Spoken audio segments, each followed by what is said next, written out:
primeiro de tudo, é muito bacana ver as respostas, né, e dizer que não tem uma única fórmula mágica, né, para o empresário, para o acionista, para o conselho, né, para a diretoria resolver sinais aí e problemas de liquidez e de insolvência, né? Mas o que é muito importante a gente mencionar e começar essa discussão e dizer que assim que os acionistas, todos esses stakeholders, todos esses interlocutores que a gente está falando, eles começam a ver sinais de que a operação não vai bem, nesse sentido é preciso entender todos estes indicadores, né? E quanto mais cedo esses indicadores começarem a mostrar esses sinais, e mais cedo a diretoria, os acionistas, né, e o conselho estiverem ligados, né, com relação a essas movimentações e começarem a realmente definir um plano de ação, mais rápido essa situação vai ser aí, desenvolvida. Muitos empresários, né, eles começam a ver redução de faturamento, aumento do custo da estrutura de capital, mas mesmo assim eles se convencem de que não há problema algum, né, de que as coisas vão melhorar, e a gente tem um ponto super importante aí que é a questão do tempo, né? Então, quanto mais tempo a empresa espera para tomar essas decisões, mais difícil fica a solução desses problemas, né? Então, é importante identificar todas essas opções e as oportunidades, né, de corrigir a trajetória, né, corrigir aí o curso das operações.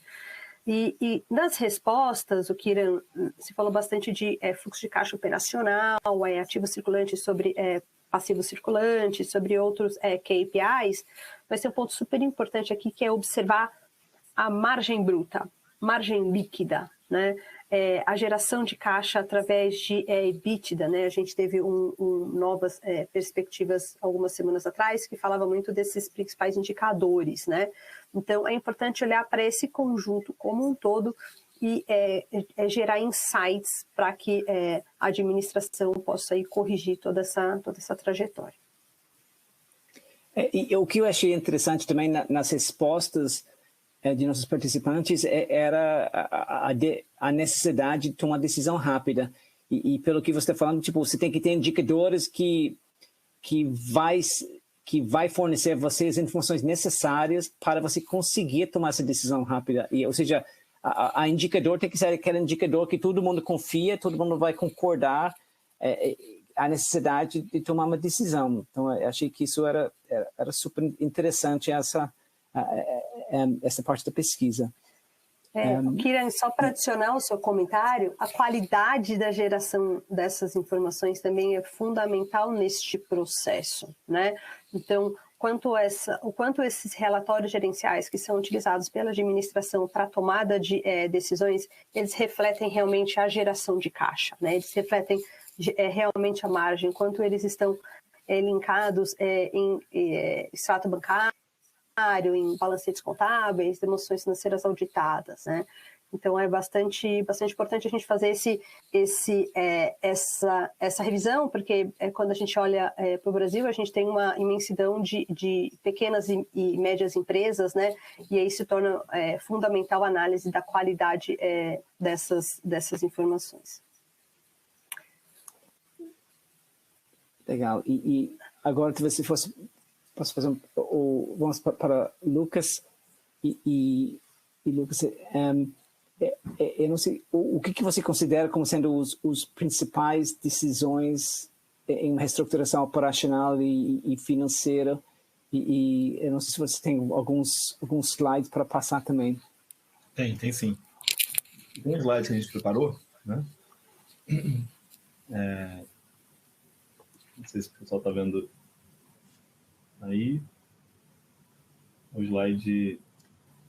Se eu selecionar aqui, ele vai para o slide, é o slide 23 aqui que está aparecendo na tela. A nossa tela aqui interna. Legal, se você quiser, eu estou aqui. Isso agora está no slide 23. Legal. Bem, a gente vai falar aqui sobre como destravar valor em empresas que estão passando por um momento de estresse e crise. Eu queria aproveitar, pegar um gancho com o que a Tati conversou, né, anteriormente, que são os primeiros sinais de alerta que surgem, que são indicativos de que uma crise se aproxima, né? A gente dá bastante atenção a isso, porque esse é um tópico que, na nossa experiência, quanto antes da administração perceber os sinais de alerta e buscar ajuda para que as medidas de proteção de valor sejam tomadas, maiores são as chances de sucesso do projeto, né? Então, quais são... Assim, eu queria trazer aqui alguns sinais efetivamente claros e contundentes de que há uma crise se aproximando. Isso antes da empresa estar em crise, né? Alguns desses sinais é o aumento de tensão com stakeholders, né? Então, aumento de tensão com clientes, com fornecedores, com credores, com os próprios funcionários, né? Então, começa a ter reclamação frequente de clientes sobre a qualidade do produto, a dificuldade para a renovação de linhas de crédito com os bancos, né? Ou cobrança de fornecedores por início de atraso nos pagamentos. Isso é um sinal inequívoco de uma crise. Rotatividade elevada de funcionários também, né? Então, um aumento repetido nas taxas de rotatividade, né? Um turnover muito alto. Isso mostra descontentamento e possível desalinhamento da empresa. Falta de transparência na comunicação é outro ponto, né? Então, a falha em comunicar mudanças importantes de maneira clara para os funcionários, levando a rumores, desinformação, falta de foco. Eu vou aproveitar uma frase que o Léo sempre fala, que é a importância da comunicação, né? E eu diria que em todos os aspectos da humanidade, né? Desde a política internacional até os relacionamentos familiares, com a empresa não seria diferente, né? Não à toa, na questão dos obstáculos para a resolução dos problemas de liquidez, a pergunta que foi feita aqui anteriormente, das 3 principais respostas, nós temos a falta de clara identificação da posição da empresa, a falta de rapidez na tomada de decisão e a falta de comunicação.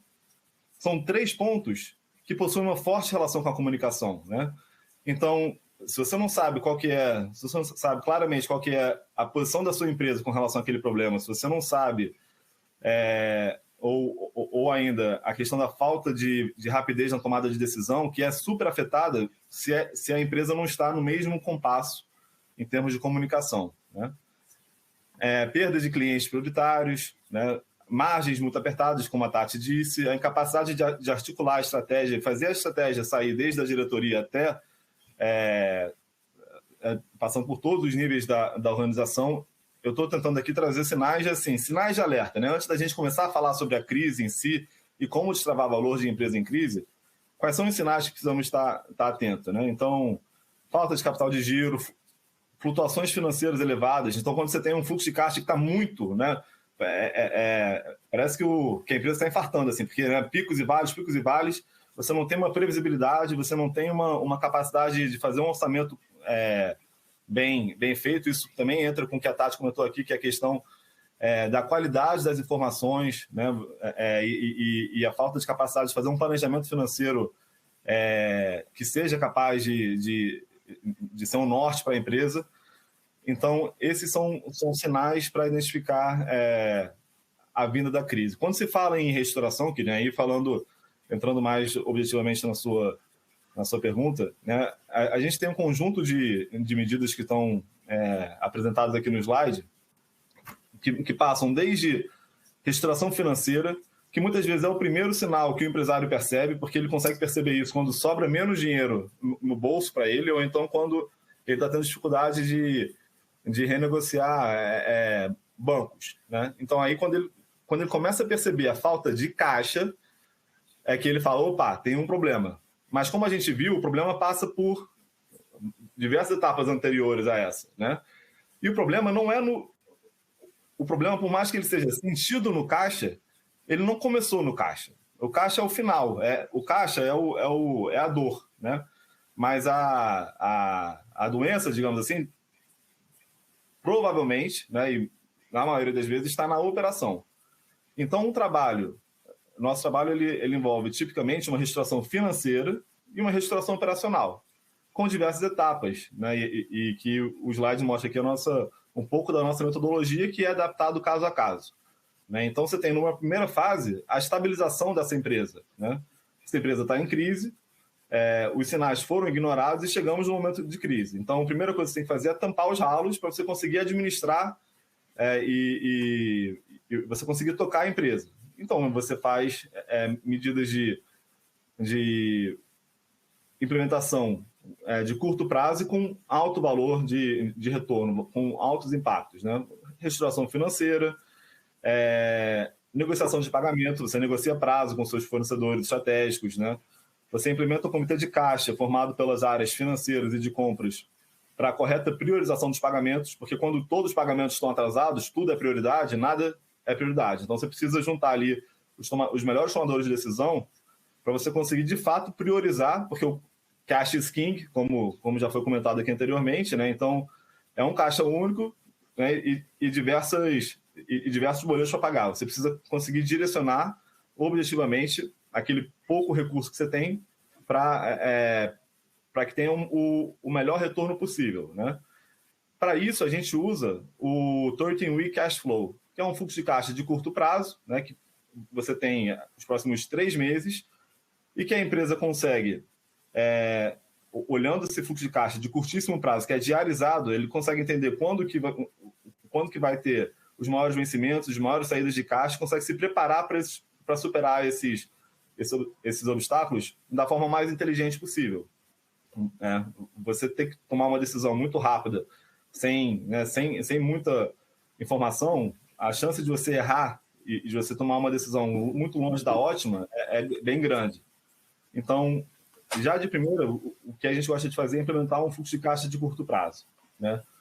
Fazer uma análise dos nossos fornecedores mais críticos, né? Os fornecedores cujos produtos ou serviços são essenciais para a operação e cuja falta pode impactar negativamente a produção ou a entrega. O desempenho desses fornecedores, né? Então, em termos de qualidade, flexibilidade, em sentar na mesa para renegociar, pontualidade da entrega. Então, isso tudo são ações aqui que estão nessa primeira caixa. Tá? Vou fazer uma pausa aqui. Isso, uma coisa que eu achei muito legal que você comentou era que um dos indicadores era reclamações dos clientes e talvez refletindo sobre isso, se você não mantém os seus clientes fiéis e felizes, aí você vai ter um problema do fluxo de caixa da receita, tipo da venda do seu produto e talvez retrabalhos de produto e atrasos nos recebíveis, e aí, ou seja, se você tiver problemas nos recebíveis, ou seja, acho que nenhuma empresa aguenta um problema nos recebíveis e fica fazendo retrabalhos do seu produto. Aí o impacto que isso tem tanto na marca,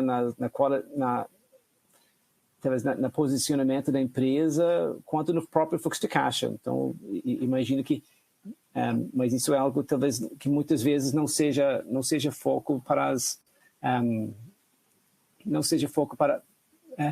empresas, ou talvez não presta muita atenção em termos de vincular a liquidez com problemas com clientes. Isso. Em termos de, assim, quando você olha a vida do dinheiro dentro da empresa, ela entra pelo cliente, né, e ela sai pelo fornecedor, né? Então, quando você tem um problema com o cliente, você perde sua capacidade, por exemplo, de diferenciar preço, né? Então, você vai estar exposto ali vendendo uma commodity, mas você vai estar exposto a custos cada vez maiores e sem capacidade de repassar seus custos, né? Porque os clientes eles já não estão comprando aquele produto porque eles gostam do produto, e sim porque às vezes assim, é o produto mais barato que tem, né? Então você perdeu ali a sua capacidade de se diferenciar, né?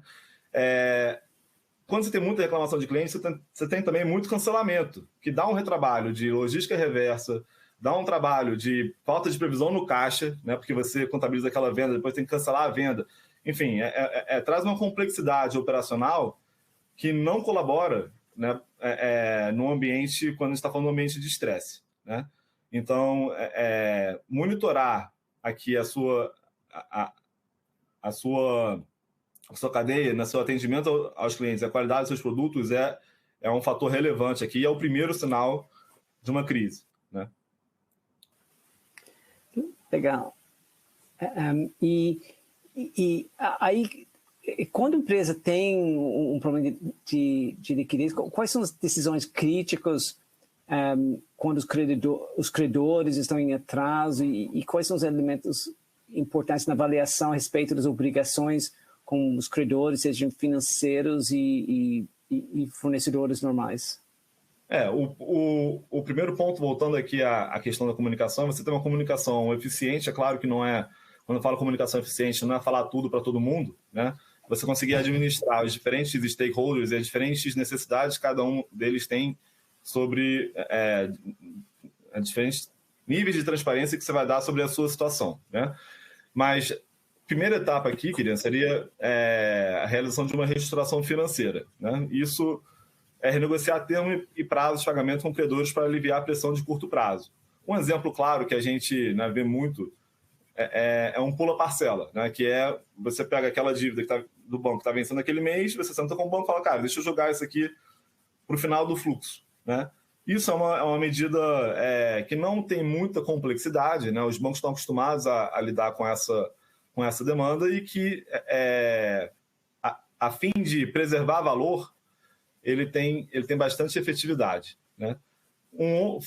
Continuando aqui no ponto de reestruturação financeira, uma outra opção aqui é o refinanciamento, que são a busca por dívidas a taxa de juros mais baixas para reduzir os custos financeiros. Esse aqui já é mais complexo, ainda mais quando num cenário de estresse, em que, como os juros, o spread, ele vai refletir o risco daquela empresa. Se aquela empresa está em estresse, ele, a princípio, vai ter um risco maior.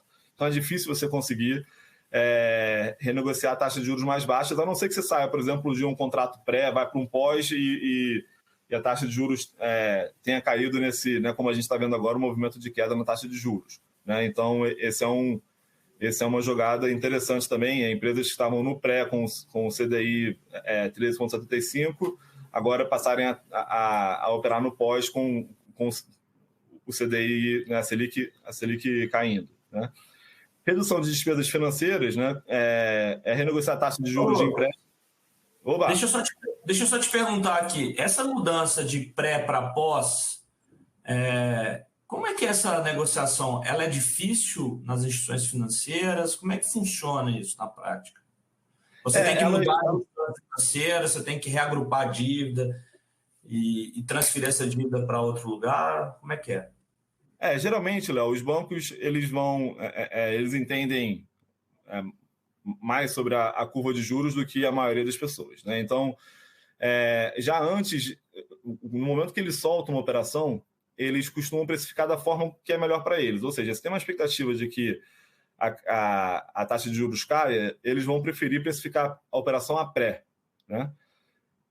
Nesse momento, você tem um grau de flexibilidade. Assim. Você pode falar, não, banco, eu quero que você me precifique após. Aí ele vai falar, cara, mas aí eu tenho que fazer uma conta aqui e tal. Mas você consegue, já no momento da negociação do contrato, né, você consegue direcionar se vai ser pré ou se vai ser pós. Uma vez o contrato assinado, em alguma dessas modalidades, principalmente quando você está falando a mudança mais difícil é você sair do pré, né? Você sair do pré e ir para o pós, porque o banco ele precifica melhor.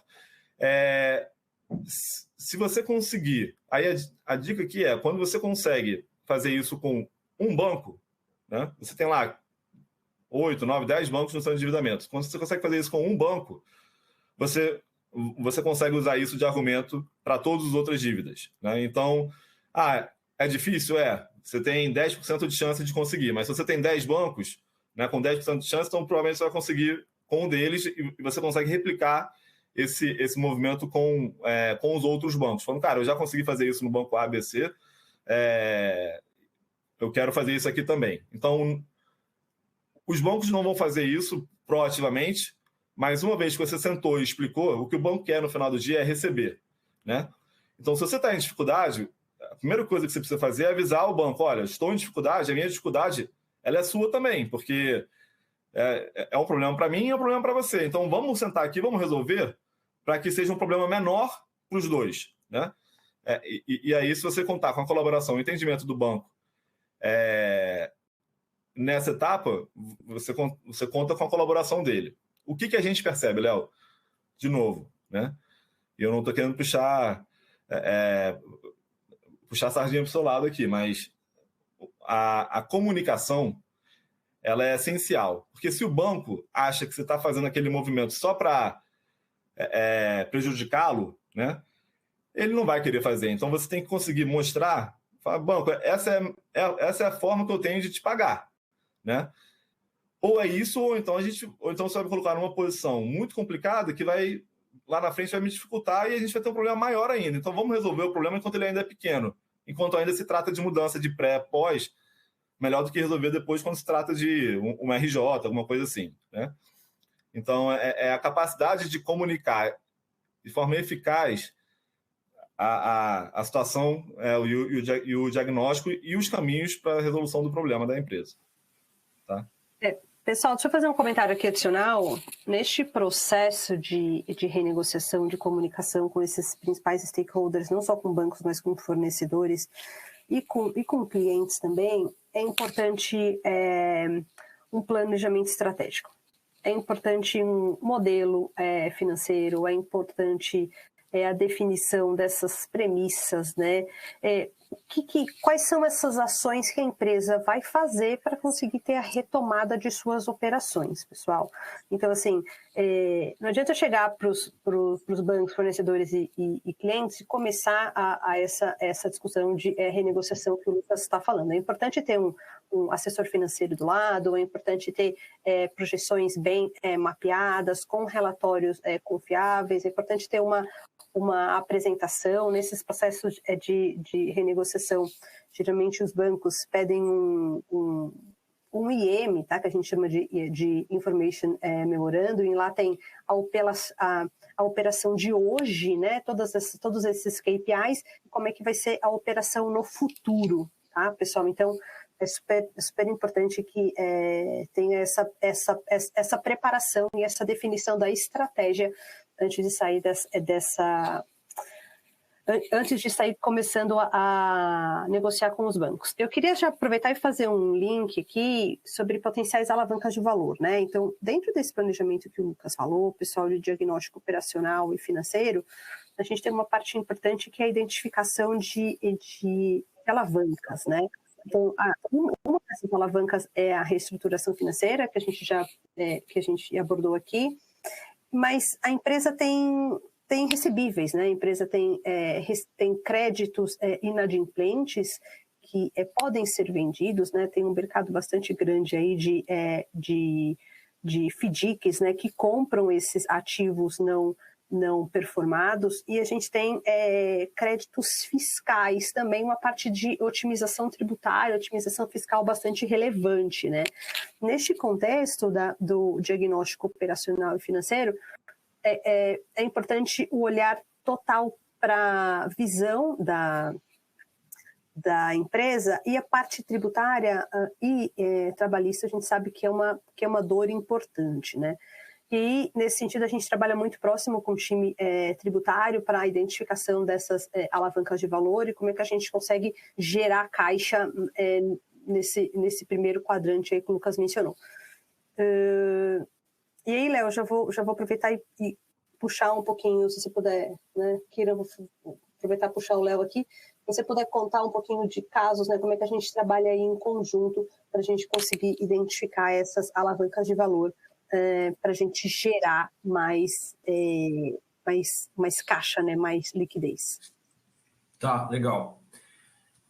Tati, você falou de FDIC, né, das gestoras que trabalham com títulos não performados, né, todo esse mercado que é um mercado, a gente pode chamar, o pessoal de instituições financeiras falam que é o special situation, né, esse mercado. Mas eu queria dar um passo atrás em relação à Tex, só para a gente definir aqui, e aí eu contar um pouco essa história, tá? Por que o Tex virou também um produto da turma de Special Situations, né? A gente tinha, né, basicamente, tributos o ICMS, que seria o tributo, o saldo, o crédito acumulado de ICMS seria aquilo que todo mundo transacionava, etc. Tinha também os precatórios, né, que a turma fazia no passado. E aí, com a tese do ICMS no PIS/COFINS, eu acho que essa foi a tese que engrandeceu o mercado e que a turma de bancos, gestores, etc., ficaram muito mais conhecedores das discussões tributárias. Por quê? O ICMS na base do PIS/COFINS era uma tese morta, a princípio. As cadeiras do STF mudaram, houve a mudança de entendimento no STF e essa tese ela foi vencedora. Mas no meio do caminho teve a COSIT 13 de 2018, que era o entendimento da Receita trazendo com que o ICMS seria líquido. Essa conversa acho que todo mundo tá super entendedor disso aqui, então não vou entrar muito em detalhe, mas existia ali, em uma tese vencedora, duas formas de cálculo e que a diferença era abissal, era o pico e o vale que o Lucas mencionou. Então, a gente tinha clientes nossos com 100 milhões num cálculo, que era o cálculo destacado em nota, e 10 milhões no cálculo do COSIT. Então, essa diferença ela foi levada a mercado, né? Várias instituições financeiras toparam o risco de comprar esse ativo olhando para os 100 milhões, então olhando para o melhor cenário. E os contribuintes que já estavam ali vivendo aquela situação de mudança de entendimento do STF, as incertezas nossas, né? Então, os contribuintes falavam que, olha, faz muito sentido econômico a gente olhar para o COSIT. Então, esse ativo para mim vale 10, para o banco vale 100, poxa, ficar no meio do caminho, então, na conta dessa é fácil. E aí, uma enxurrada de créditos ou de ações judiciais que eventualmente estavam se discutindo no ICMS e operações mais estruturadas envolvendo derivativos também foram realizadas, né? A partir desse momento, eu acho que teve uma mudança de chave no mercado que as gestoras, fundos, bancos, etc., todo mundo começou a estudar mais. Então, o que a gente tem hoje, né? A gente tem um mercado financeiro muito mais aderente ao nosso jurídico aqui, às teses tributárias, então eles entendem mais, e o fato deles entenderem mais, acho que potencializa esses negócios, né? Bom, basicamente, né, a gente tem hoje na legislação a possibilidade de transferência de créditos acumulados ICMS, de prejuízos fiscais entre empresas do mesmo grupo, desde que tenha uma transação tributária ou um parcelamento especial. Então, a gente não tem muita forma de transacionar.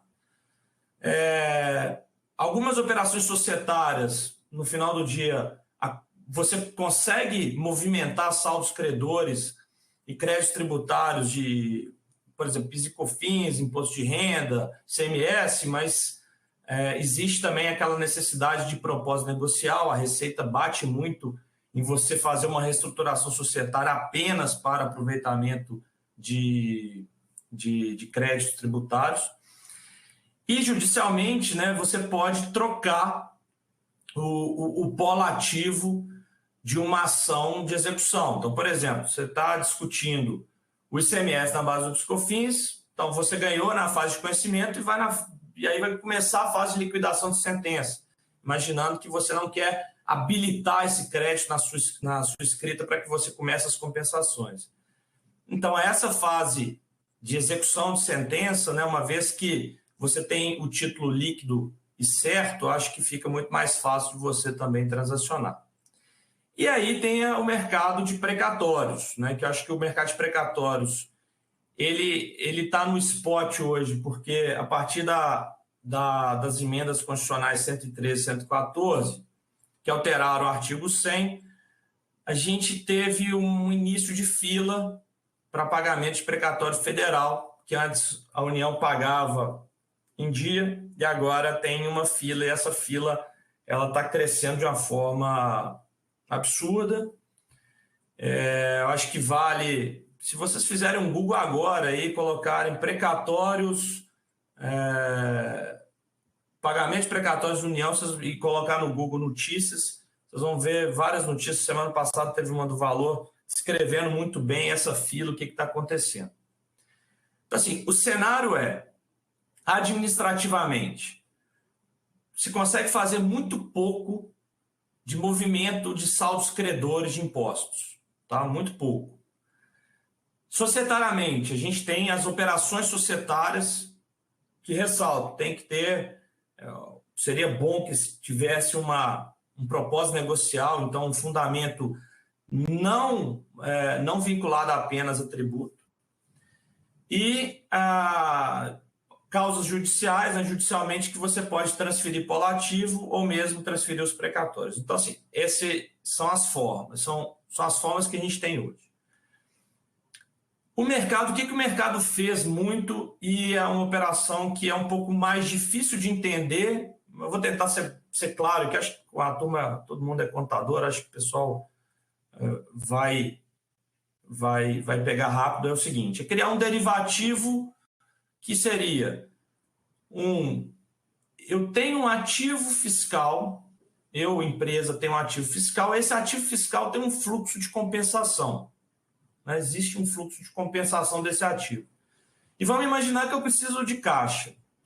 Esse fluxo de compensação desse tributo, que eu não posso tirar da minha empresa, não posso transferir ele de forma alguma, vamos falar aqui que é um PIS e COFINS de exportação, ou um saldo negativo da antiga DIPJ, que é o saldo de declaração, que a gente poderia compensar com os tributos federais. Você não consegue movimentar esse ativo, mas você consegue compensar. Então, esse fluxo de compensação futura, você poderia tangibilizar ele, né, a partir de premissas, etc., apresentar isso ao mercado e vender esse fluxo. Essa operação foi feita muito pensando no ICMS na base do PIS/COFINS, né? Eu acho que tem várias empresas abertas aí que, inclusive, fizeram menção nas suas demonstrações financeiras. Então, assim, o mercado, resumindo aqui para a gente começar a conversa, o mercado é um mercado que tem poucas possibilidades, se a gente for olhar as operações que os contribuintes faziam, né? Mas que, com o advento das instituições financeiras e dessa criatividade financeira, isso potencializou. Então, hoje a gente vê operações muito mais estruturadas, envolvendo, por exemplo, fundos que você aporta o seu ICMS dentro de um fundo, uma outra pessoa compra esse ICMS, e aí você pode transacionar tanto para terceiros quanto compensar ele com a sua operação, e aí você tem um fundo aí nesse mecanismo.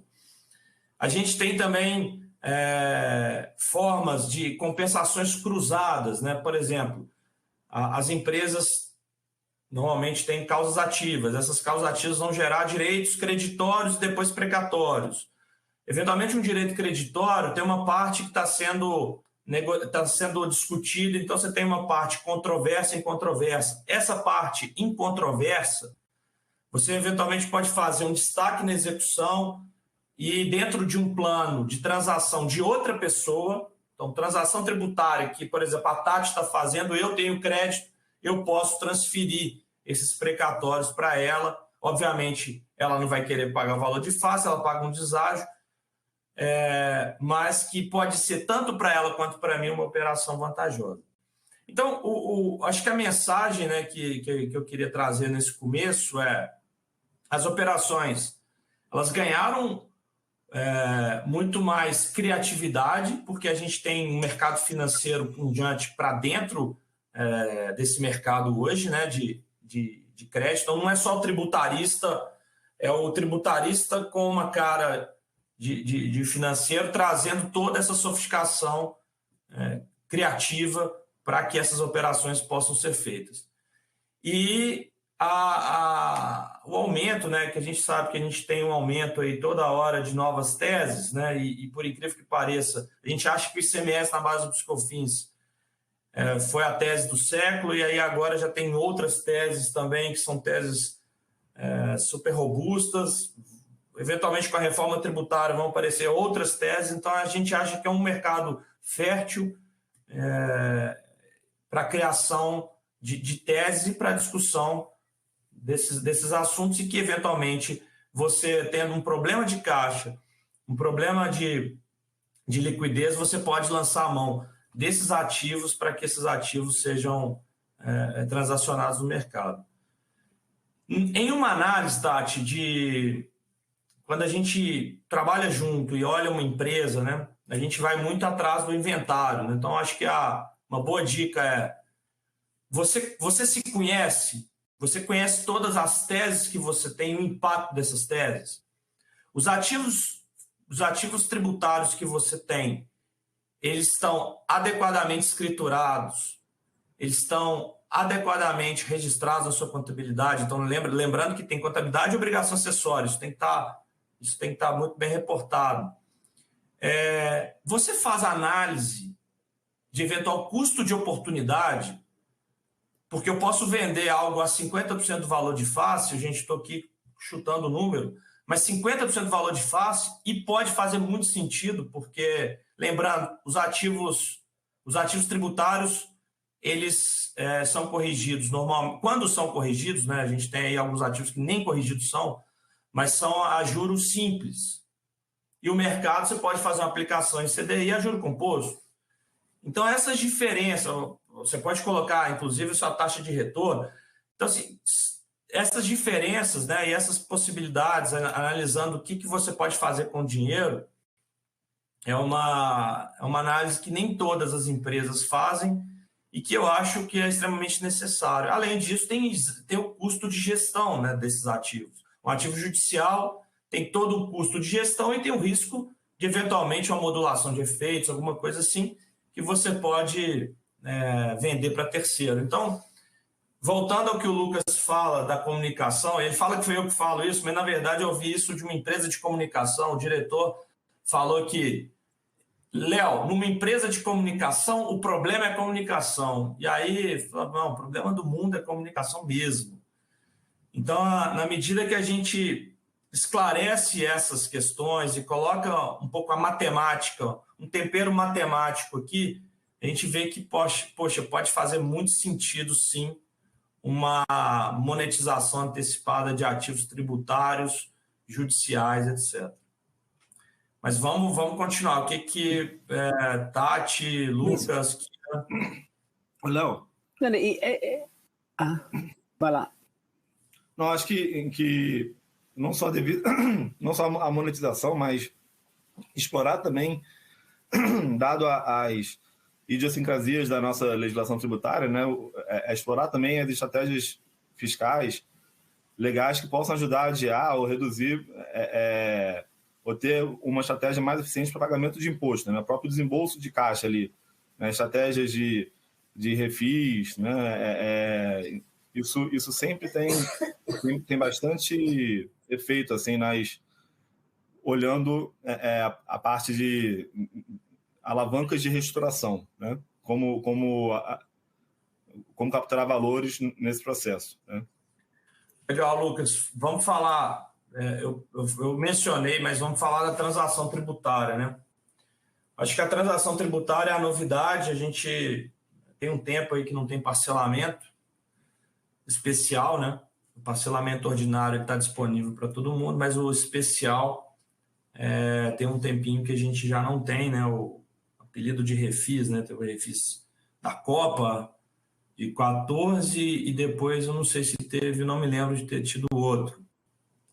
Mas o ponto aqui é que a transação tributária ela pode ser bastante benéfica, mas você tem que realmente apresentar os elementos, né, as condições para a PGFN, para que essa transação possa funcionar. Então, na transação tributária, o interessante é que você tem reduções de multa, reduções de juros, pagamento da nova dívida com prejuízo fiscal e a oportunidade de pagar ainda o que sobrar com precatórios de terceiros, que isso foi trazido pela pela emenda constitucional 113 e 114, que alterou o artigo 100, que foi a mesma que trouxe o problema do precatório. Então, a ideia era, por conta da crise, etc., do Covid, a ideia era pausar um pouco, segurar um pouco o pagamento dos precatórios, e aí criou-se alternativas. Quais eram as alternativas para que eu, detentor de um precatório, poderia monetizar esse precatório? Eu poderia comprar imóveis da União com precatório, poderia utilizar esses precatórios para pagamento de outorga, então eu venderia para terceiros que eventualmente iriam participar de leilões. Então, a gente tem casos de aeroportos, ferrovias.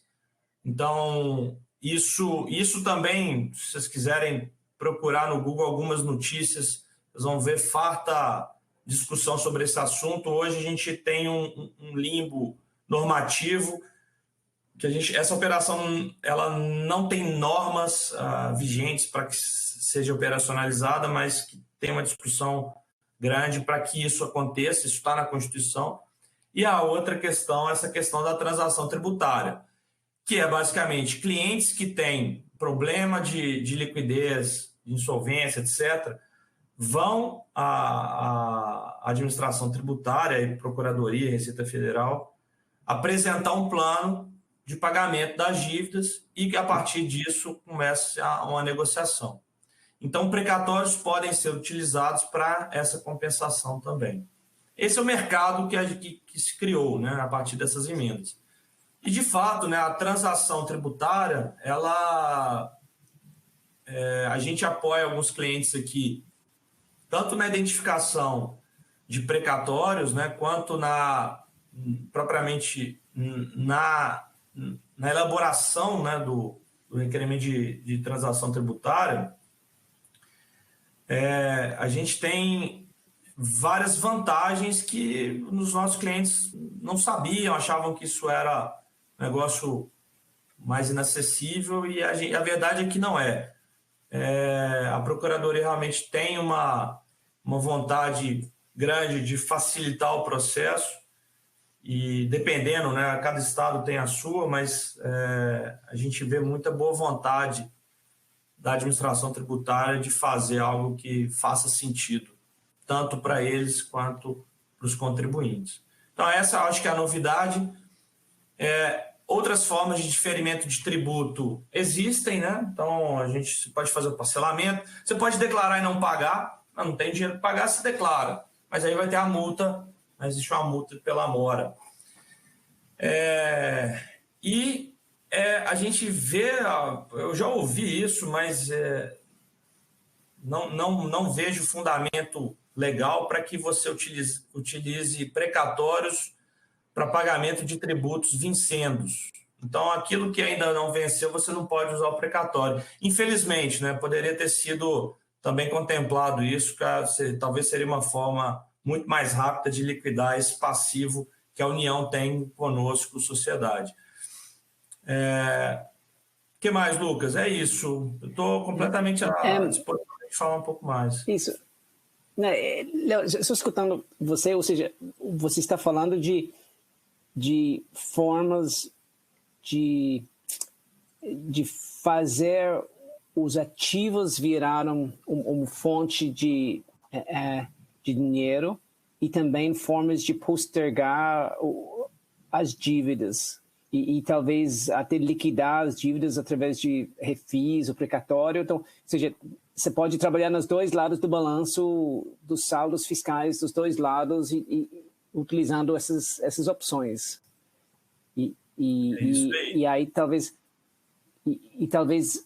muitas empresas talvez não tenham feito esse levantamento para ver quais são os ativos e passivos onde eles podem trabalhar. É isso mesmo.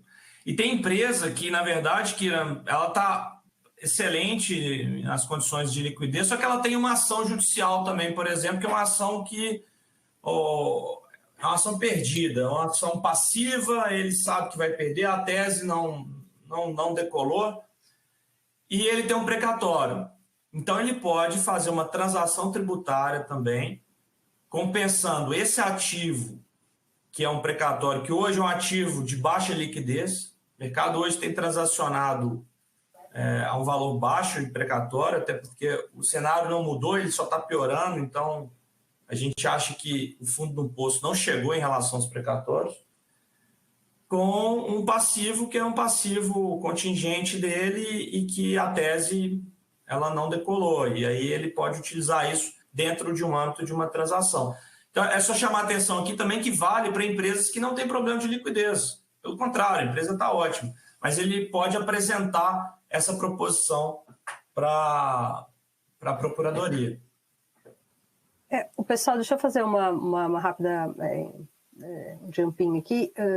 Tudo que a gente está falando, né, de preservação de valor, reposicionamento estratégico, né, renegociação com credores, né, a identificação dessas alavancas de valor de créditos tributários, de recebíveis, é totalmente aplicável a empresas que não estão com problemas de liquidez e que não estão com um nível de insolvência, né?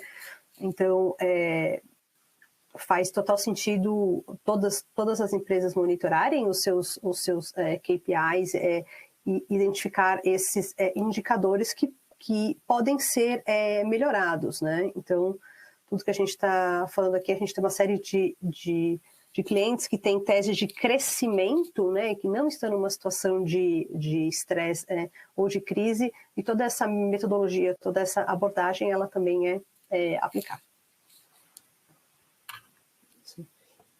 E talvez, Tati, mas fora essa aqui, vamos supor que eu tenho uma empresa, eu já fiz todas essas avaliações dos créditos fiscais, dos formas de postergar as obrigações fiscais e ainda continua com dificuldade de liquidez. E agora, tipo, quais são as opções dos créditos para resolver os problemas dos credores que não são pagos? Kira, essa é uma ótima pergunta. O Lucas já comentou um pouco, né, da discussão com credores financeiros, né, da necessidade da definição de uma estratégia, né, e é fundamental que essa estratégia ela seja bem preparada, ela seja bem fundamentada, né, com um business plan, com projeções e com planejamento estratégico. Então, tem essa parte da renegociação. Mas se a empresa já identificou e já passou por todos esses passos, né, que o Lucas mencionou aqui rapidamente, como reposicionamento estratégico, né, melhoria de performance, a própria otimização de ativos, e mesmo assim a empresa tem problemas de capital de giro, de liquidez, de pagamento do serviço da dívida, é momento de chamar os credores financeiros e os credores operacionais para a mesa, né? Se vocês puderem passar para o próximo slide. E dentro desse sentido, a gente começa a falar de uma reestruturação financeira, uma reestruturação de dívida propriamente dito. Então, nesse momento é importante analisar qual é o volume total da dívida, recalcular todos esses contratos de empréstimo com seus termos, avaliar quais são as garantias que foram dadas, prazos. A gente tem alguns temas aqui bastante importantes, que tem alguns dos contratos que eles têm covenants, e alguns contratos que eles podem ter a cláusula de cross-default. Então, dentro dessa definição da estratégia, é muito importante uma análise detalhada de todos os termos dos contratos que já foram aí assinados, né? E aí, chamar os diversos agentes aí para a mesa, de novo, o assessor jurídico e o assessor financeiro são partes aí fundamental desse processo. Mas ainda é uma renegociação consensual, tá, Kira? Então aqui a gente está falando de uma fase de eu já avaliei tudo e eu ainda continuo com dificuldades, eu chamo os credores para uma renegociação consensual.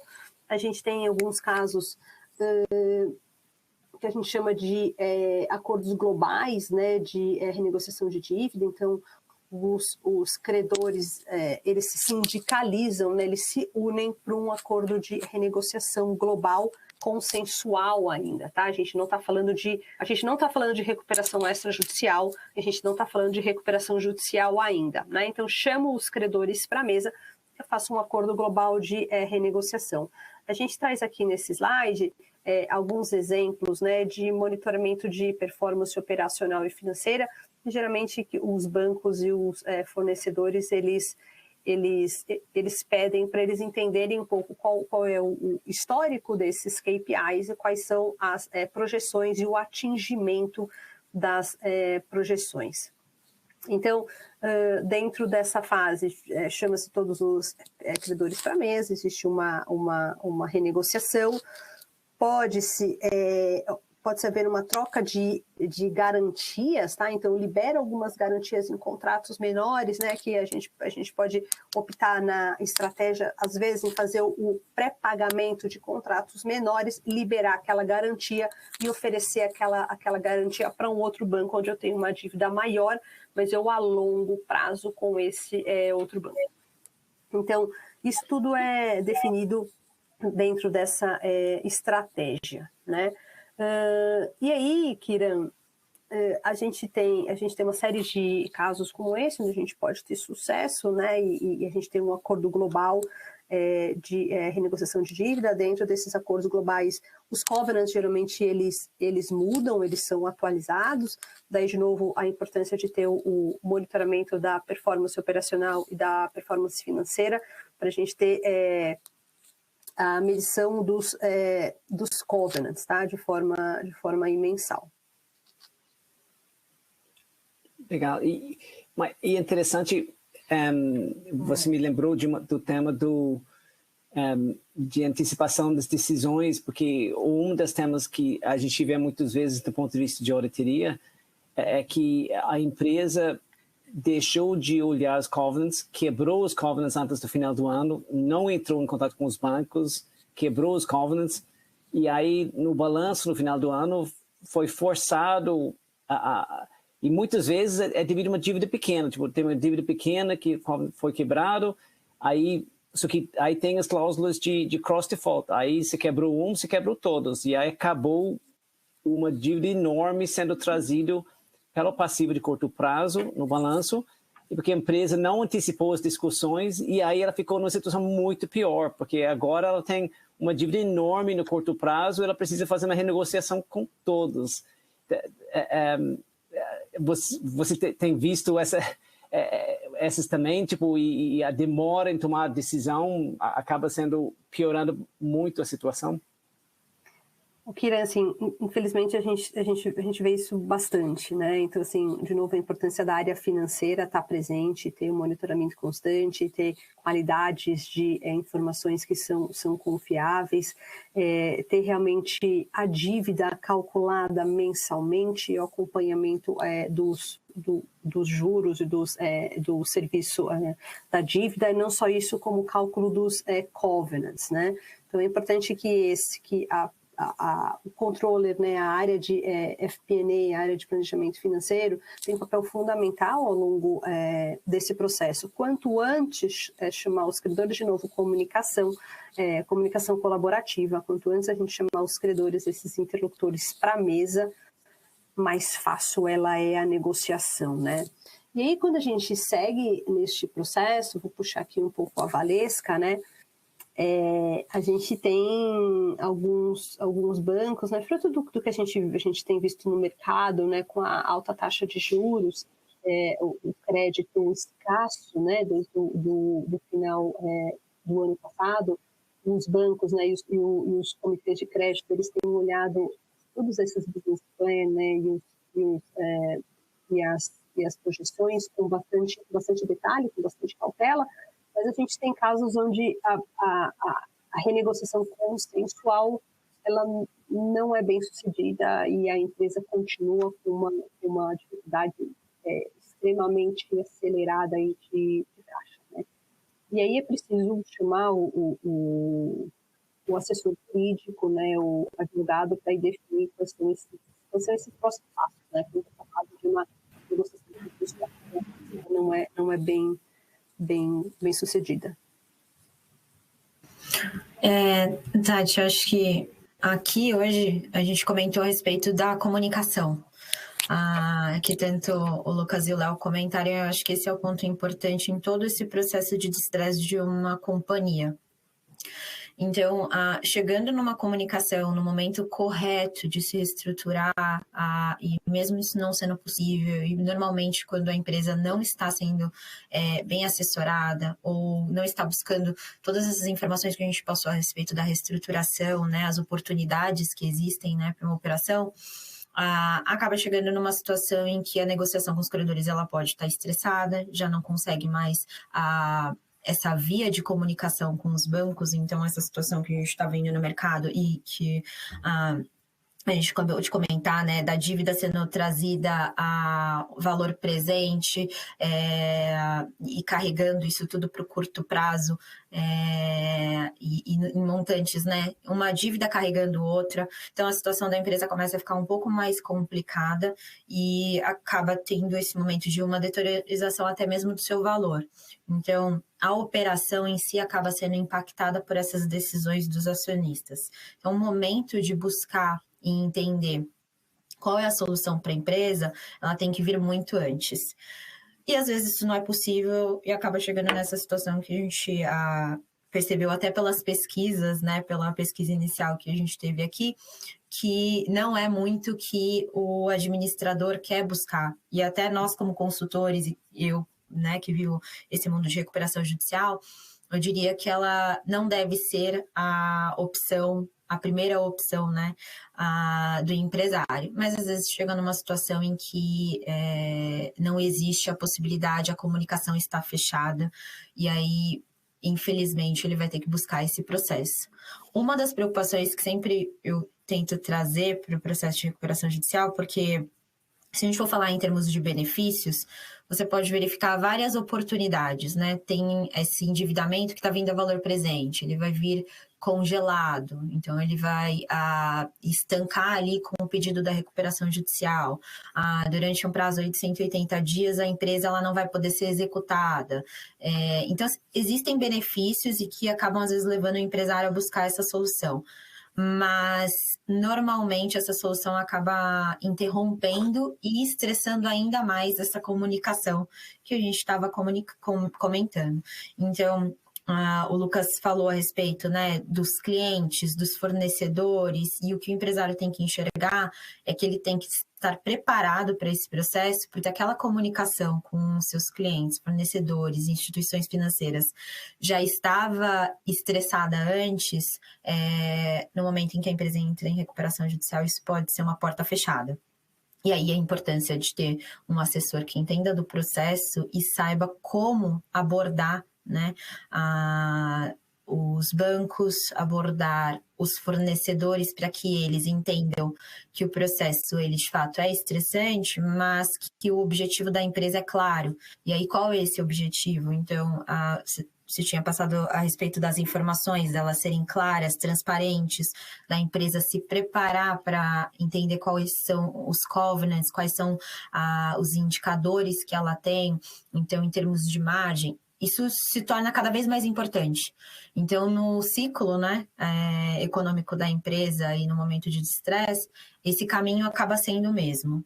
Só que no momento da recuperação judicial isso é um pouco mais importante, porque aí você precisa dessa transparência para que o seu fornecedor entenda que a sua situação ela é pontual, que ele entenda que o pagamento que não acontece ou uma necessidade de um adiantamento, ela vai ser mais importante. Então, ele precisa entrar no barco junto com você, muito mais até, às vezes, do que quando a reestruturação operacional pura está acontecendo. E da mesma forma com os bancos. Então, o empresário ele vai precisar entender como que é a construção de endividamento dele, das garantias, os covenants que ele prestou, para ele entender o que vai ser negociado dentro desse processo, né?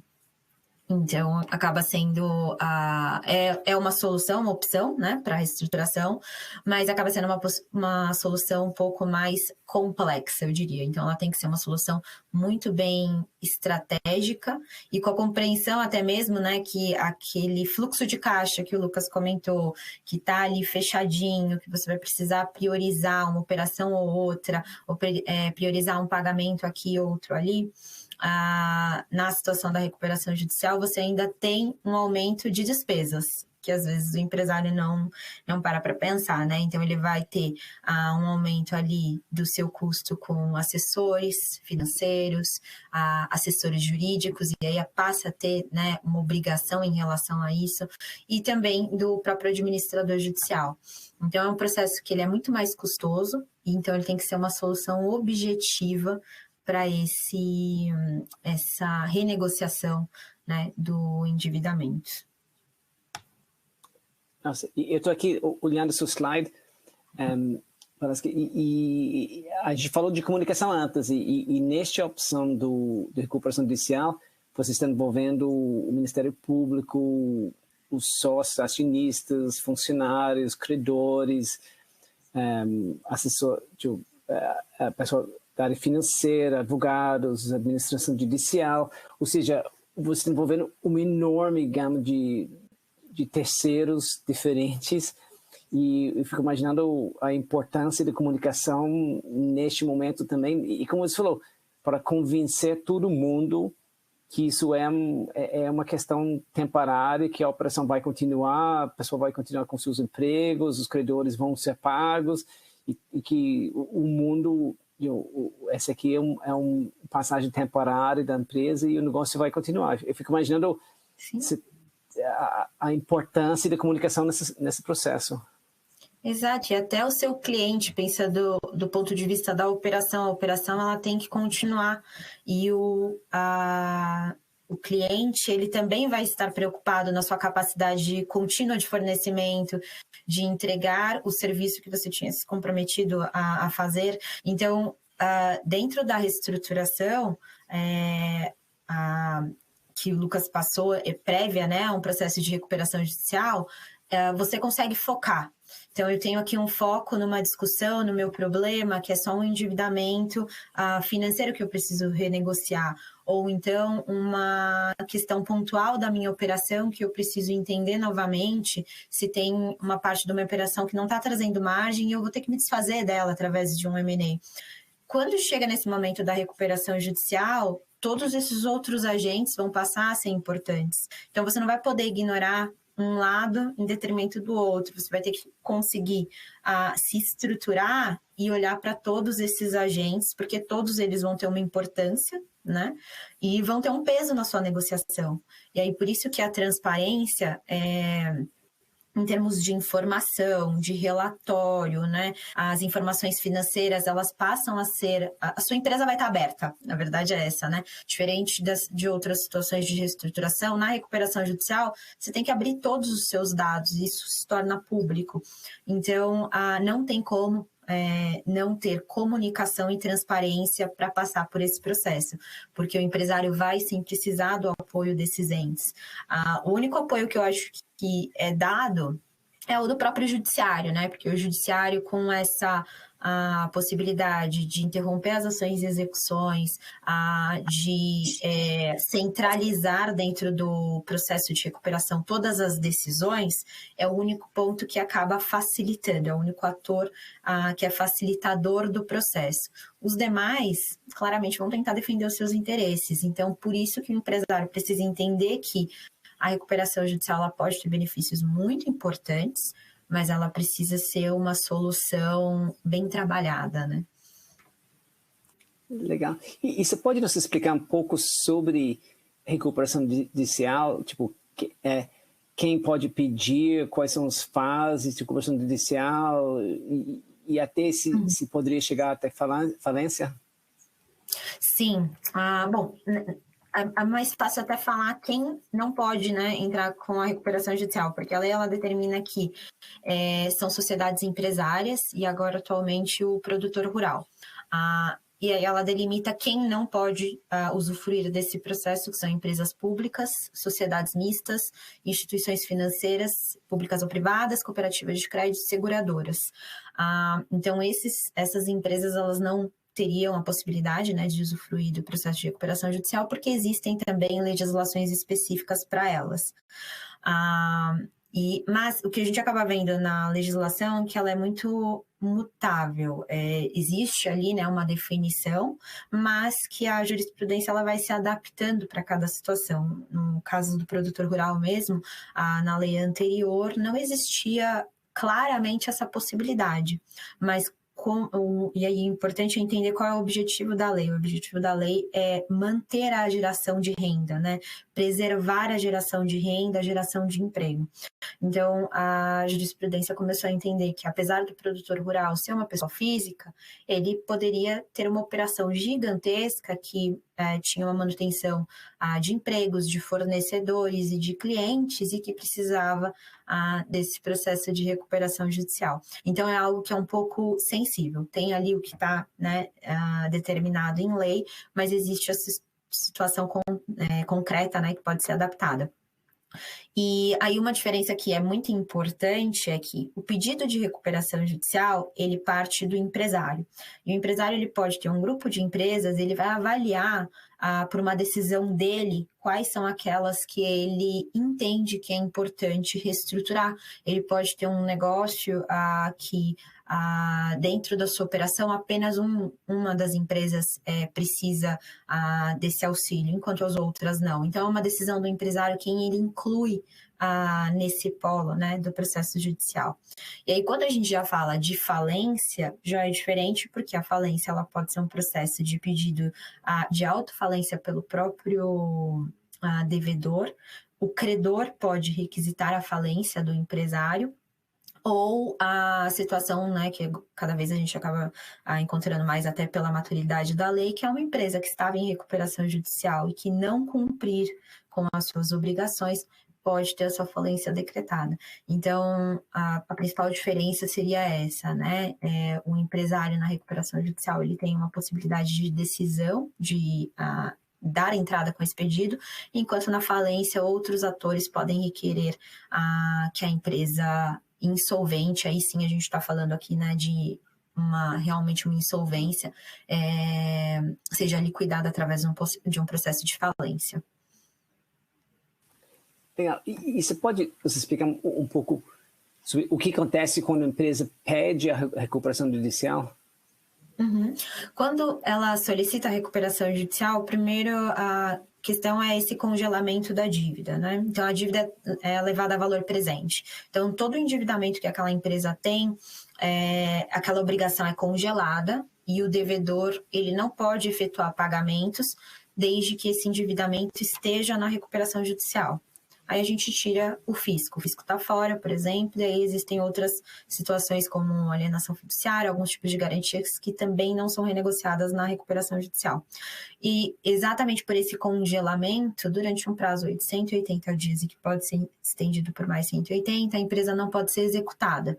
E o objetivo desse artigo da lei é que durante esse prazo, né, durante esse momento, a empresa tenha a oportunidade de sentar com os seus credores, sentar com todos os atores do processo, que a gente comentou agora há pouco, e negociar, né? Então, realmente, ter um fôlego para sentar e tentar novar a sua dívida. E aí, um dos grandes benefícios da recuperação judicial é a novação da dívida.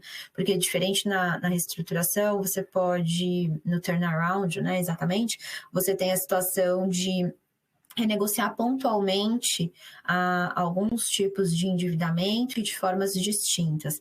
Na recuperação judicial, isso é negociado num único bolo, né? Então, assim, numa única tacada, que é o plano de recuperação judicial. E aí, essa dívida ela vai ser novada através desse plano e o pagamento vai ser feito através dessa proposta de pagamento, se ela for aprovada.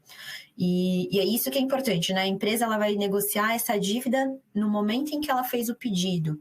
Daqui para frente, então, se a empresa faz o pedido hoje, a operação dela continua. E aí, por isso, a comunicação, né? Ela vai ter que entrar numa comunicação com os seus fornecedores para deixar claro que, olha, novos fornecimentos serão pagos, eu vou continuar operando, eu vou continuar entregando para o meu cliente, eu vou continuar a minha operação normalmente, mas aquela dívida que estava estancando a minha operação e não me permitindo, né, a manter a geração de valor e de renda da minha empresa, ela vai ser renegociada através desse plano de recuperação judicial. Então, esse acaba sendo, né, o modus operandi do processo e o que acaba trazendo mais benefício para o empresário. Legal. E no final desse processo, tipo, a empresa ela entrou no recuperação judicial e depois, como que ela consegue sair da recuperação judicial? Agora o processo está mais positivo, está mais fácil, porque a lei antes ela determinava um período de supervisão que era fixo de 2 anos.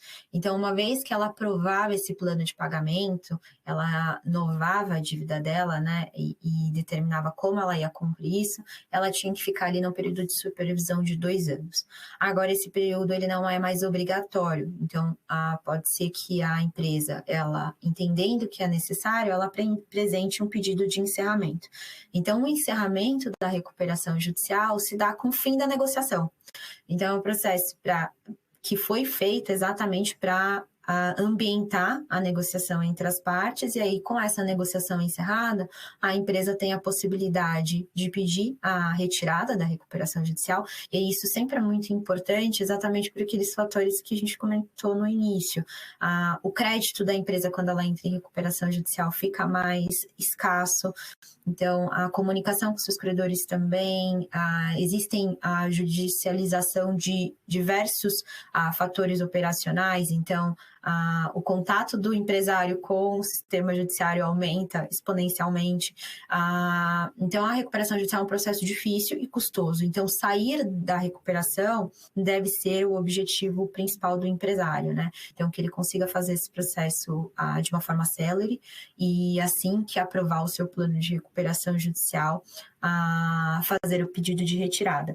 O que a gente acaba vendo muito no caso concreto, em vários processos, é que, em razão do benefício do sistema judiciário, então, de você ter um juiz universal e que é responsável pelas decisões a respeito dessa empresa, quando a empresa entra em recuperação judicial, ela espera que algumas situações, e aí depende de cada caso, sejam resolvidas dentro do processo, porque aí existe esse apoio, né, de uma centralização das discussões. Então, o que a gente acaba vendo é que, às vezes, a empresa ela continua no processo da recuperação judicial, mesmo após tendo o seu plano aprovado, até que ela consiga resolver algumas situações, como, por exemplo, a venda de ativos, né? Então, processos de M&A em empresas em distress. Então, isso é muito comum nos planos de reestruturação, que a empresa decida, né, por uma venda parcial dos seus ativos para gerar caixa para o pagamento, né, desse plano de pagamentos que ela propôs, o plano de recuperação judicial.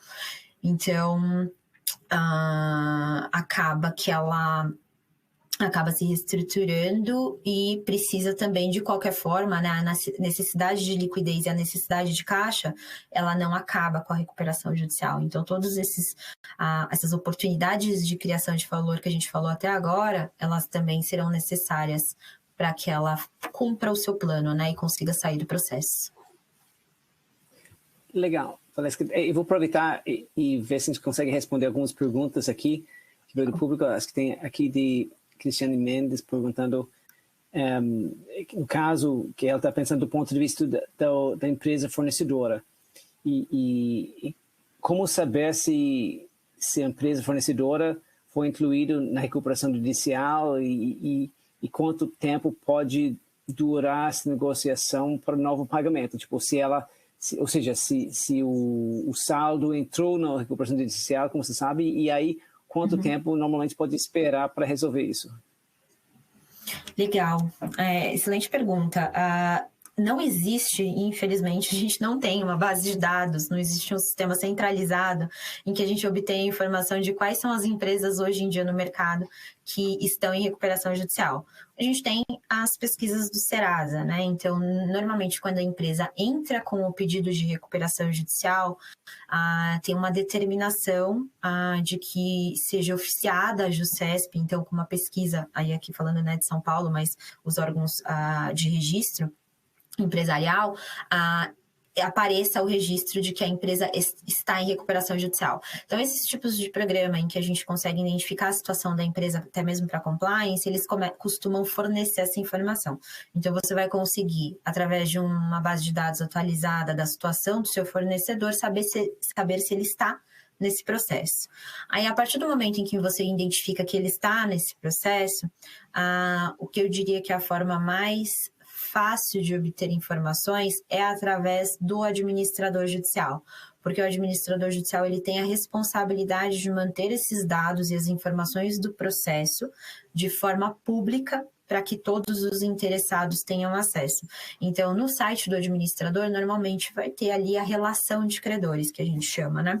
Que é a indicação de quem são os fornecedores, bancos, trabalhadores, né? Quem está sendo renegociado nesse processo. E aí entra, assim, um detalhezinho que normalmente é da data, né? Então, no dia que aquela empresa entrou em recuperação judicial, tudo que ela tinha de origem de endividamento antes dessa data está sendo negociado. Mas é importante fazer essa verificação. E aí, em termos do prazo da negociação, basicamente são 180 dias, tá? Não é o que de fato acaba acontecendo, mas se olhar dentro da estrutura e o cronograma que a lei determinou, a empresa que pede a recuperação, ela deveria, durante no máximo 180 dias, ter o seu plano negociado e aprovado. É o que a proposta da lei pretendia. Mas a gente sabe que pode ser postergado por mais 180. Então, a renegociação, o processo de renegociação é através da Assembleia Geral de Credores. E aí isso tem que acontecer, né? A ideia é que aconteça antes que as ações e execuções voltem a acontecer. Porque se eu estou aqui sentando na mesa e negociando com você, e amanhã você já vai poder começar a me executar novamente, então não faz sentido mais você renegociar comigo. Então, o princípio, né, da lei, a tese é essa, de que durante esse prazo de 180 dias a empresa renegocie e determine a nova forma de pagamento. E a nova forma de pagamento ela é vinculativa. Então, mesmo quando, se for aprovado, ela é aprovado pela maioria dos credores. Então, é muito importante que todos os agentes participem. Então, se você não comparece numa assembleia, se você, como credor, não participa desse processo, aqueles que participam, eles vão decidir por você a forma que esse pagamento vai ser definido. E aí, a definição é através do plano de recuperação judicial. Legal. Acho que tem pergunta aqui de Fernando Inácio sobre a recuperação judicial após a empresa sair, quanto tempo ela recupera seu valor e quando a gente fala de imagem, aí tem um outro aqui de Matias perguntando sobre, poderia falar um pouco sobre os riscos de imagem e talvez isso volta ao tema de comunicação, tipo, talvez a forma que você se comunica depende de quanto valor que você vai perder nesse processo. Exato. Mas talvez poderia falar isso. Eu até coloquei aqui, o risco de imagem, ele pode ser um dos motivos que a empresa entra em recuperação judicial. A gente viu isso muito na época da Lava Jato. Então, tínhamos empresas saudáveis, mas por uma questão de informações, né, de fraudes que foram investigadas, ela teve o seu valor de empresa decaindo exponencialmente, e aí a única solução para essa situação de deterioração muito rápida foi estancar através de uma recuperação judicial. Então, esse risco de imagem ele pode entrar no começo. Mas também existe essa prerrogativa, e a gente vê muito no discurso, né? Eu que sou desse mercado, eu sempre reparo. A gente sempre fala da recuperação judicial como se fosse a empresa ela entrou numa concordata, e a empresa tal ali aqui no jornal entrou com recuperação judicial, faliu. Então, existe um estigma, né, em relação a esse processo. E aí, por isso que essa comunicação através do assessor é importante, porque precisa para que seus fornecedores, principalmente se eles são fornecedores que não estão nesse ambiente, entendam o que é o processo, para ele não simplesmente ter um olhar de que é um procedimento falimentar. Não é. E aí, acho que com a maturidade da lei, a gente está vendo cada vez mais isso. Então, empresas de fato saindo da recuperação judicial e se recuperando, se reestruturando. E aí, normalmente, quando a empresa sai, vou dar aqui um exemplo da própria a PDG. Ela saiu da recuperação judicial e no dia do comunicado de que esse fator aconteceu, normalmente as ações da empresa tendem a aumentar. Então, é como um olhar, né, de todos os agentes do processo de que o momento da empresa de dificuldade está passando. Mas existe também essa situação, exemplo da Oi, né? Uma empresa que entrou numa recuperação, saiu do processo e volta.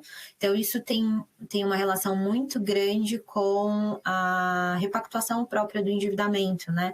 A operação, ela não pode, a gente não pode pensar só em repactuar o endividamento e não reestruturar a empresa. Então, precisa trazer valor no sentido de melhorar a operação, de entender quais eram os problemas que levaram a empresa àquele pedido de recuperação judicial e de que forma que a gente retoma valor à empresa, né? Então, de que forma que a gente faz com que essa empresa operacional volte a trazer resultados, volte a ser uma empresa saudável para ter uma confiabilidade de longo prazo. Então, a gente está falando de processo muito longo, né? Só a recuperação judicial, ela dura no mínimo 2 anos e o comum é durar 4 anos.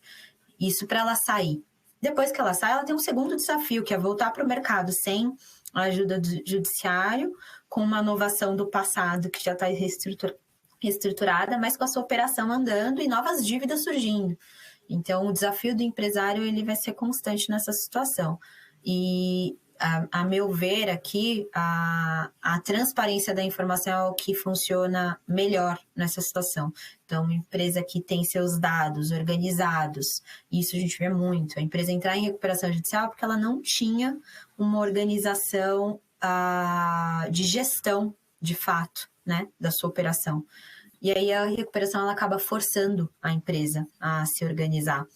Então, eu acredito que isso é um dos benefícios, né? Ela começa a ter uma necessidade de olhar para os seus indicadores, olhar para a sua estrutura, e aí, no momento em que ela sai desse processo, tem grandes chances dela sair muito melhor do que ela entrou. Legal. Nós temos muitas perguntas aqui ainda sobre o que eu preciso dizer. Tem aqui de Mário Berti e perguntando sobre a dificuldade no fornecedor virar fornecedor credor, ele acaba aumentando sua exposição e muitas vezes tem que avaliar se ele realmente acredita que a empresa devedora vai se recuperar, se o acordo sendo proposto vai dar certo, se ele vai voltar a operar, se ele vai continuar fiel a fornecer produtos para a empresa continuar. E tem uma outra aqui de Marcos Quintanilha sobre a motivação dos colaboradores, os mais talentosos, que poderiam procurar oportunidades, depois considerar que a empresa não está mais estável e buscar outras oportunidades no mercado. E aí você acaba perdendo talentos importantes. Talvez você poderia nos falar um pouco sobre esta complexo matriz de vários colaboradores e fornecedores que estão dentro desse processo, que todos eles têm que ficar engajados durante o processo. Eu entendo a dificuldade do fornecedor e a dor, né, do fornecedor também, porque dependendo do processo, a dívida que ele tem congelada pode ser uma dívida substancial, né? Então, que para ele como fornecedor às vezes pequeno, de médio porte, importa, né? Então, acaba ali prejudicando os números da empresa. A gente até brinca que existe alguns efeitos cascatas, né? Então, alguns fornecedores vão olhar e ver, tem X% dos meus clientes que estão entrando em recuperação judicial. Porque o processo de recuperação judicial ele acaba sendo um resultado do momento econômico, né? Que nós estamos vivendo. Então, não é o que acontece pontualmente, às vezes, só com uma empresa ou com outra. Mas exatamente por esse motivo, e aí é dentro do que a própria lei ela tenta trazer, que é a manutenção da renda, né?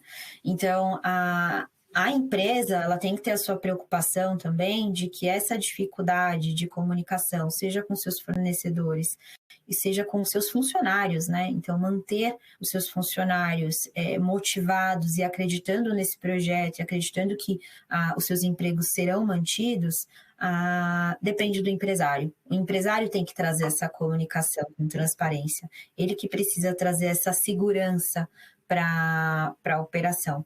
Então, é importante que ele enxergue, né, e traga essa confiabilidade para esses agentes do processo, principalmente aqueles que ele entende que são essenciais. E para o fornecedor, da mesma forma, né, seja ele fornecedor, seja ele instituição financeira, a Tati falou aqui um pouco mais cedo sobre isso. Ele vai precisar também fazer sua avaliação. E essa avaliação ela tem que ser uma avaliação fria. Ele vai precisar entender como que a empresa está e se as projeções que ela está propondo, porque é uma das obrigações da lei, né? A empresa tem que apresentar uma projeção de como ela irá se reestruturar. O fornecedor ele vai precisar avaliar se isso é factível ou não. Então, ele também não está obrigado a entrar nesse barco, né, e apoiar a empresa. Claro, é uma mesa de negociação. Então, ele tem que entender se a proposta que está sendo colocada é uma proposta que faz sentido. E aí ele vai avaliar exatamente, né, se o risco que ele corre com aquele endividamento que já existe, mas apostando na empresa, se vale a pena que ele continue fornecendo. E, normalmente, atendendo aqui do nosso lado, né, mais até do Lucas, como um assessor em reestruturação, é esse o papel que nós temos como advisor de trazer essa transparência, né, para que o fornecedor entenda de forma clara qual é a proposta que a empresa em recuperação judicial está apresentando. E eu diria que cada vez mais isso tem ficado mais claro, né? Então, nos processos, o acompanhamento do processo está ficando mais fácil para os fornecedores. Então, a avaliação dele vai ser com base no histórico que ele tem, ele já entende dessa operação, ele já conhece quem é para quem ele está fornecendo, né? Então, ele vai entender através disso se vale a pena ele continuar e manter, né, essa relação com essa empresa que está em recuperação judicial. E para o trabalhador, é o processo de reestruturação normal que a gente vê, né? Então, de turnaround normal. Ele precisa ter acesso à informação, ele precisa ter confiabilidade de que ele é parte do processo. E o trabalhador é um dos atores mais importantes, né? E até mais bem preferenciado na própria lei. Legal. E temos outra pergunta aqui de Henrique Tamoto perguntando sobre os créditos tributários, se eles ficam fora do processo de recuperação judicial, ou seja, se tem algum tratamento especial para esta parte dos créditos tributários e talvez até pelos direitos de você entrar em refis, usar precatórios, sim, essas coisas. Isso foi amadurecendo bastante, porque é uma das comparações que existem entre o processo de recuperação judicial que tem nos Estados Unidos, que a gente chama de Chapter 11, versus o nosso processo aqui no Brasil. Sempre que tem agentes fora da discussão, e aqui no caso a gente tem fora da discussão o fisco e bancos com garantias de alienação fiduciária, sendo bem, né, redundante. Existem outras situações. Então, o fisco ele não é negociado dentro do processo de recuperação judicial, mas ele é um ator participante.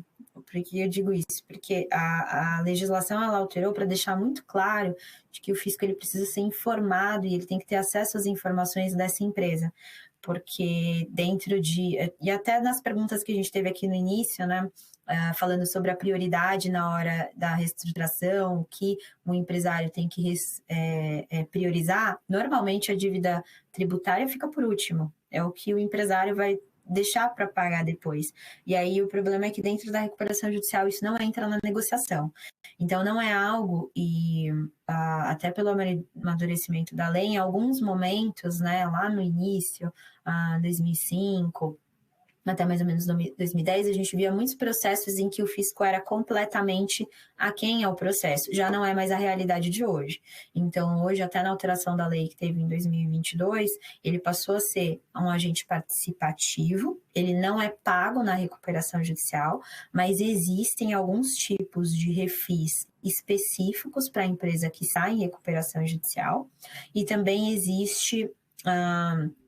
algumas obrigações de informação, né, ao fisco por parte da empresa que está em recuperação judicial. Então, ela tem que comprovar, né, as suas certidões negativas, então existe uma documentação que ela tem que trazer ao processo, e não existe mais a possibilidade de que dentro do seu processo de reestruturação a empresa, né, o empresário, ignore a dívida fiscal. Então, ela tem que sim fazer parte de toda essa reestruturação e do modelo, né, que a empresa vai definir para retomar os seus negócios.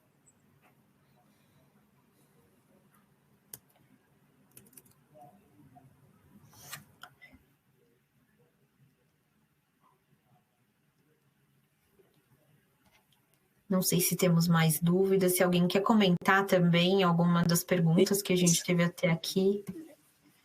Isso, eu estou vendo que tem várias perguntas aqui no final, mas talvez seja mais fácil você entrar e clicar em cima da answer e talvez escrever a resposta individual para as perguntas que estão vindo. E a gente aproveita para talvez responder alguns dos outros. E aí, talvez para a Tatiana, tem pergunta aqui sobre... de Laila Matias perguntando sobre quais são os principais agentes internos da empresa que se envolvem na estruturação de dívida e existe algum perfil predominante das empresas que apresentam problemas de liquidez e talvez junto com isso se tem alguma dica também para as empresas para eles avaliarmos oportunidades e os riscos de liquidez.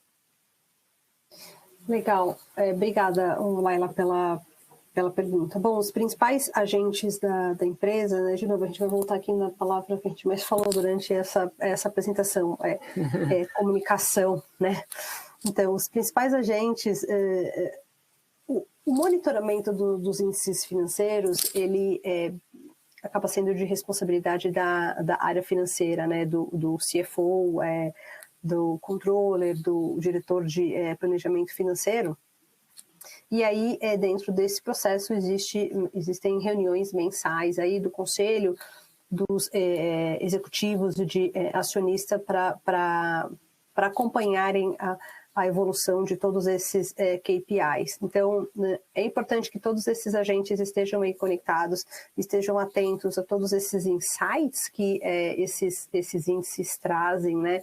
Para que, quanto antes, as ações, a correção da estratégia, a correção da trajetória seja efetuada, mais fácil vai ser o resultado positivo, tá?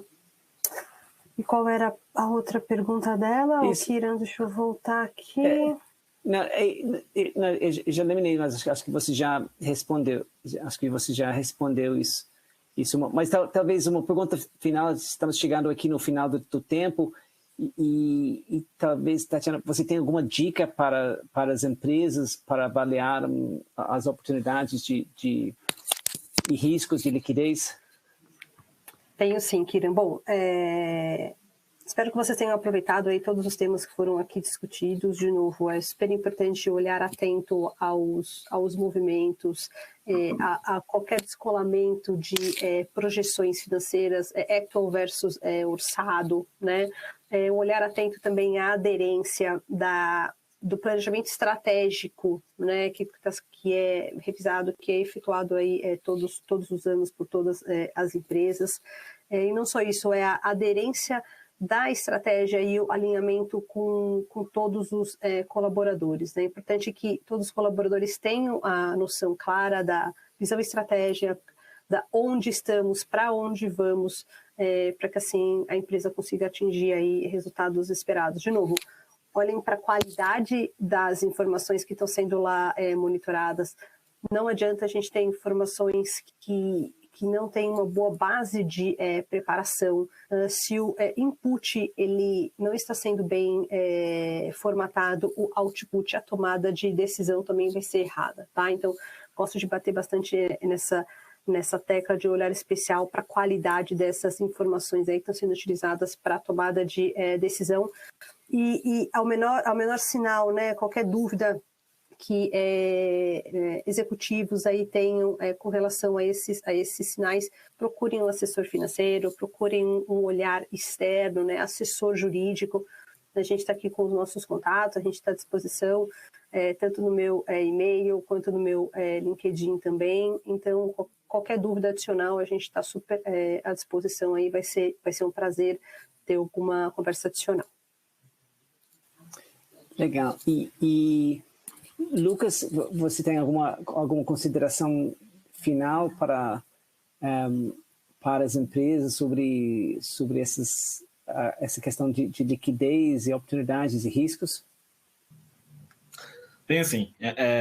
Eu acho que para a gente concluir aqui é importante deixar no radar, né? Eu estou tentando fazer um paralelo com a pergunta que foi anteriormente feita também sobre o perfil de empresas, né? Toda empresa está sujeito a passar por um processo de estresse, né? O que a gente costuma, assim, por mais surpreendente possa parecer, mesmo empresas que estão crescendo podem quebrar por falta de uma gestão efetiva do caixa, né?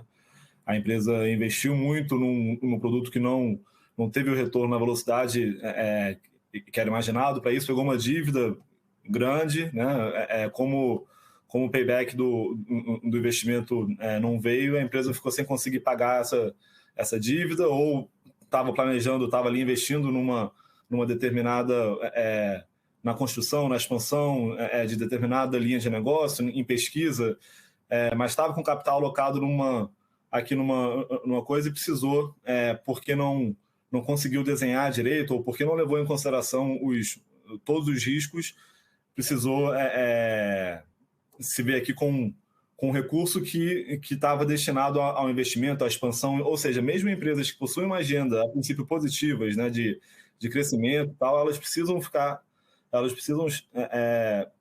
manter uma atenção à questão da liquidez, ao caixa, né? Esse tema de recuperação judicial, o tema de distress, ele não é um tema que está restrito a empresas medianas, que sempre performaram mal. As empresas podem quebrar crescendo, né? Se você não tiver uma gestão efetiva do caixa, tá? Então, esse é o... Ou seja, não tem muito perfil, né? Vai depender caso a caso. E a solução também depende de caso a caso. A gente deixou aqui um pouco de fora as questões né, as medidas que são tomadas, né, durante uma reestruturação operacional, efetivamente, como a venda de unidades não produtivas, right sizing operacional, fechamento de unidade de negócio, né, mas também são agendas que estavam ali no nosso slide, que fazem parte do pacote aqui de medidas que estão dentro da metodologia da firma, né? Então, como mensagem final, a atenção, não importa qual o perfil da sua empresa, seja familiar ou multinacional, a atenção ao caixa é sempre relevante. Muito obrigado. Obrigado, Lucas. E, Léo, algum comentário? Sim, muito rápido. O único comentário é para ficar realmente atento e fazer o cálculo matemático do custo de oportunidade versus a manutenção de um ativo fiscal, mesmo que esse ativo fiscal seja corrigido a taxa Selic, ele é corrigido a juros simples, o que a longo prazo torna-se uma diferença abissal se comparado com a mesma taxa no juro composto. É isso, Kira. Obrigado pela oportunidade. Legal. Legal, muito obrigado, Léo. E Valesca, tem algum comentário final? Não, eu só queria dizer que é muito interessante a discussão que a gente teve aqui, porque às vezes não fica tão claro para as empresas e também, né, para os fornecedores, até pelas perguntas que a gente está vendo, e o que o Lucas comentou é muito importante, é entender que o olhar sobre um momento de crise, ele tem que ser constante, né? Então, o empresário, ele precisa estar sempre olhando para dentro de casa e tentando pensar a melhor forma de melhorar a sua operação, né? Exatamente para evitar esse processo e esse ciclo. E queria agradecer, né, a participação de todos e também a oportunidade de estar aqui. Legal. Muito obrigado, Valesca. E talvez a gente tentou cobrir os tópicos principais das perguntas, e aí se alguém tivesse uma pergunta específica, aqui tem os e-mails dos panelistas, já pode endereçar seus e-mails diretamente para os panelistas. E agora chegou o horário mais importante do webcast, quando o Joyce vai nos falar quem levou o chocolate. Obrigado, Kyrian. Agradeço a participação de nossos palestrantes, agradeço a participação de todos os nossos participantes, sem vocês não haveria o sucesso. Hoje o ganhador foi o senhor Tiago Zayas, da cidade de Patrocínio Paulista. Peço que aguarde um contato nosso. Obrigado e parabéns. Parabéns, Tiago. E com isso, com isso, a gente não tem o requerimento de fazer, não é necessário fazer a prova no final. Então, com isso, já chegamos no horário final do nosso evento de hoje. E aí, todo mundo que ficou conosco por 1h30 das 2 horas vai receber o certificado de participação, e também para os profissionais registrados no CRC, eles vão registrar os créditos das 2 horas de treinamento. E aí, só para lembrar todo mundo que na semana que vem, às 9 horas na quarta-feira, vamos falar sobre as novidades no mundo de auditoria e o que isso vai trazer para as empresas e como que as empresas poderiam se preparar para não sofrer as mudanças que estão, para não ficar pegas de surpresa pelas mudanças que estão vindo nas vários ambientes de normas de auditoria, seja nas normas locais, as normas internacionais e também nas normas, as normas norte-americanas, além das novas publicações de IBRACON. Então, com isso, eu agradeço todo mundo e até semana que vem, às 9 horas. Muito obrigado para todos e todas.